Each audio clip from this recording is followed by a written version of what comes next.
লাল meet আঠা আর আলু কেটে রেখেছি। আর রান্নার জন্য আমি এখানে কাঁচা লঙ্কা আর আদা জিরা বাটা নিয়েছি।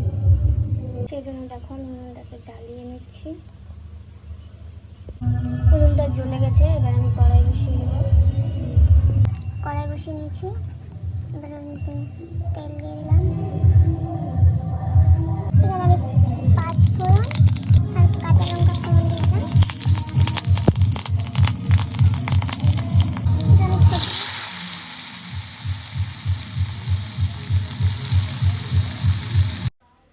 এখানে আমি পরিমাণ মতো লবণ দিয়ে দিলাম। কেটে রাখা মশলাটা দিয়ে দিলাম। এর মতো হলুদ দিয়ে দিলাম। এবার নেড়ে চেড়ে আমি ভালো করে কষিয়ে নেব।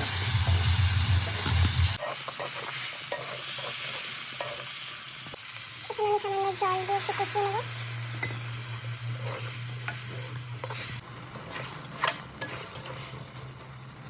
দেখো এটা আমার কষানো হয়ে গেছে। এরপর আমি একটু জল দিয়ে দেবো সেদ্ধ হওয়ার জন্য। তোমরা চাইলে এতে গরম জল অ্যাড করতে পারো, আমি ঠান্ডা জলটাই দিলাম। সেদ্ধ হওয়ার জন্য এটা আমি কিছুক্ষণ ঢাকা দিয়ে দেবো।